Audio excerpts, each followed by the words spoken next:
Là,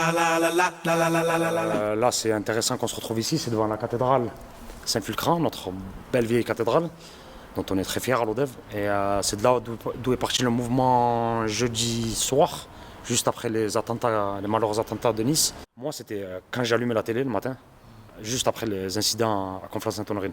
Alors là, franchement, je croyais que c'était une blague. J'ai plein d'amis qui m'appellent, des chrétiens, de tout bord, hein, des athées. Je me rappelais, mais comment on va faire, c'est pas possible et tout.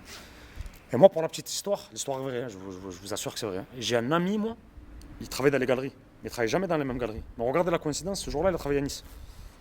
Alors je l'ai au téléphone, et lui, pareil, lui c'est encore pire que moi, il est dans un état lamentable, parce qu'il me dit, devant moi, il y a des pancartes avec Islam dehors, hors d'Europe, devant lui. Donc il m'a dit, je remballe vite mes produits, je suis en train de partir et tout, je suis pas bien, nous, tu sais comment on est, comment on fonctionne. Nous, moi, je vais vous donner un exemple, je vous jure que c'est vrai, hein, les gens qui me connaîtront pour en témoigner. Moi, je vois une vieille, je lui prends ses courses pour monter chez elle. On en a parlé dans une discussion comme ça, avec mon collègue qui est à Nice, et il m'a dit, tu sais quoi, on va plus manifester, on va plus rendre hommage. Tu sais quoi, on va carrément nous sortir et nous protéger les lieux de culte. Je dis, ah, l'idée elle est géniale, lui il est à Nice, il pourra rien faire. J'agis ou j'agis pas, c'est maintenant ou jamais. Et regardez ça aussi, comme c'est exceptionnel. Et ça souligne, hein. C'est pas pour enjoliver l'histoire, je vous assure que c'est la vérité. Hein. Je vois les jeunes, je leur dis, écoutez les gars, ce soir on va aller devant la cathédrale. Je vous laisse, il est 17h, je vous laisse 2h, à 19h dans la cathédrale. La première réaction, là, c'était non. Ah non, mais nous on n'a pas à se justifier, c'est pas notre problème, on en a marre, on en a ras le bol, nous. C'est très bien que vous me dites ça. Je veux pas qu'on rende hommage. Je veux qu'on aille protéger la cathédrale ce soir. Alors là, je me suis retrouvé avec presque 100 personnes là. Et aussi. Donc on a fait ce mouvement.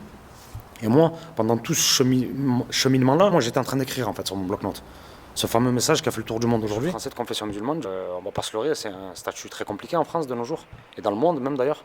Moi j'ai grandi avec ce sentiment-là. C'est un sentiment, pas de culpabilité, parce que je sais que moi dans mon quotidien je fais rien de mal. Hein.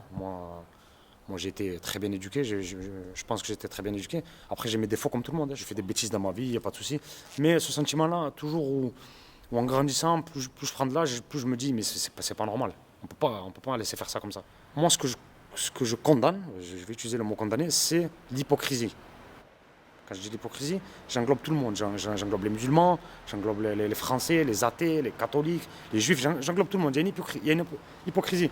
On sait très bien aujourd'hui que quand quelqu'un, je vais employer de mon choc, mais quand quelqu'un découpe la tête de quelqu'un, il n'y a rien à voir avec une religion. Il faut prendre les choses avec intelligence, avec souplesse, avec finesse. Il faut pas être des bourrins. Quoi. Faut pas, je vais vous donner un exemple très simple. Avant de passer sur une chaîne de télé, on m'a posé la question sur les caricatures. Et je vais être très clair sur les caricatures. J'ai deux positions là-dessus. J'ai une position en tant que Français. La position en tant que Français, c'est quoi? C'est la liberté d'expression. Donc, pas de problème. Liberté d'expression, ils ont le droit de faire leurs caricatures. Deuxième point de vue, c'est mon point de vue en tant que musulman. En tant que musulman, je condamne les caricatures. Mais, le mais, il est très important. Mais 1 milliard de fois plus. Je condamne 1 milliard de fois plus le fait de couper la tête à un gars. Je ne comprends pas pourquoi on doit se justifier sur ça. Le mec, le blasphème, je le condamne parce que je suis croyant. Comme tous mes amis croyants, catholiques, juifs et tout, on condamne le blasphème, c'est normal. Mais on condamne encore plus le meurtre. Donc ça, il faut le répéter. J'ai l'impression qu'il faut le répéter. C'est un peu tout ce que j'avais dit dans mon message. Et le soir, en rentrant, j'ai tout balancé sur Facebook quand même. Moi ce que je voulais, c'est réveiller les esprits entre nous. Parce que j'avais, je crois, maintenant je dois avoir 1500 amis. J'en avais 200 il y a une semaine. Avec mes 200 amis, là, partager un peu, voilà, me vider, quoi. Pas rester chez moi et me dire, putain, me vider. Donc je balance ça. Et du coup, je vois, tic, 1, 2, 3, 4, 5, 6, 10, 100, 500 partages. Et voilà. Et donc, de jour en jour, ça a pris une ampleur incroyable. Citer des journaux, ça va vous faire peur. Même moi, ça m'a donné le tournis au départ, mais maintenant, je suis habitué.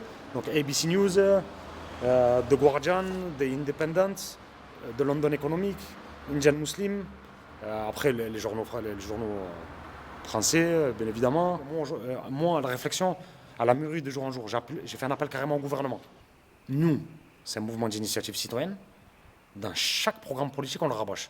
Conseil citoyen, mouvement d'initiative citoyenne, tout. C'est le moment. C'est le moment. C'est le moment de nous entendre. D'accord? On n'est pas des gens bêtes, on est des gens cultivés, cadrés. Ce qui est sûr, c'est que les gens ils cherchent autre chose. D'accord? Moi, je le remarque de plus en plus. Hein, on en a marre hein, de tout ce qui se passe. C'est toujours pareil, de toute manière. Les petites guéguerres entre politiciens, entre communautés. Mais c'est de l'enfantillage, tout ça pour moi. Moi, je pense que vraiment, l'unité nationale, c'est ce qui est de plus important. Nous, à l'ODEV, pourquoi je répète, l'ODEV, c'est exceptionnel en France, c'est un peu à l'image de Marseille. Les gens ils sont d'abord fiers d'être Lodévois avant d'être fiers d'être français. Une petite anecdote que je voulais partager avec vous, c'est on a un ami à nous, une connaissance à nous, donc c'est un Français hein, d'origine maghrébine, qui est chauffeur de bus. Il nous a raconté une petite histoire où donc, il a souvent les mêmes personnes qui font les allers-retours Montpellier-Lodève, souvent des personnes d'un certain âge, avec une certaine pensée sur les jeunes musulmans, maghrébins on va dire, avant d'être musulmans. Et ces jeunes maghrébins, ils sont toujours à la gare, donc ils discutent entre eux. Et donc il entend toujours piailler derrière, regardez-moi les, ils sont pas là, ils travaillent pas, et patati, et patati. Et un jour, en revenant de Montpellier, il y a une femme qui se fait agresser par son conjoint. Donc c'était pas des maghrébins, une femme qui se fait agresser par son conjoint, donc il est en train de la frapper carrément. Et du coup, c'est tous ces petits jeunes-là qui se faisaient critiquer, qui sont venus en courant, qui ont défendu la femme, et qui sont courus après le mec. Et donc le chauffeur de bus s'est retourné, il a dit alors là, on n'entend plus personne. C'est une histoire qui fait rire, mais à la fois aussi qui démontre à quel point l'image qu'on peut avoir sur les gens, elle est faussée totalement. Et c'est ça en fait que je veux faire passer dans mon message. Parce que le message initial, c'est un message qui vient du cœur, qui émane d'une action immédiate par rapport à ce qui s'est passé à Nice. Mais au fond, c'est quelque chose qui est en moi depuis des années. Et le message que j'ai envie de transmettre, c'est la peur. Il ne faut pas avoir peur. Il ne faut pas avoir peur quand on a des convictions réelles, quand on fait les choses avec le cœur, quand on les fait pour le bien, quand on est croyant, quand on les fait avec le côté spirituel, la voile de Dieu, quelque part, il faut y aller. Il y a un précepte en islam qui est très intéressant, c'est même pas un précepte, c'est carrément un verset dans le Coran. Je vais vous le partager avec vous si vous le voulez bien, qui dit, en gros, que Dieu me pardonne si je me trompe, c'est Dieu ne changera pas la condition d'un peuple tant qu'il ne se changera pas en lui-même. Donc tant qu'on continuera à être comme ça, eh ben, ce sera toujours pareil, le même schéma. Ok, attentat, nanani, stigmatisation, victimisation, débat, division des communautés et tout. Donc nous, on a voulu casser ce truc. Tac, tac, ok, bon, on agit. Après, ils ont dit, ouais, mais les musulmans... Non, on ne se justifie pas, on agit. Voilà. Bien sûr que non. On va faire. Je te remercie d'avoir accordé cette Merci à vous. interview et je suis Merci à toi. contente que ça se passe à Super. Lodève. Nous habitons tous les deux.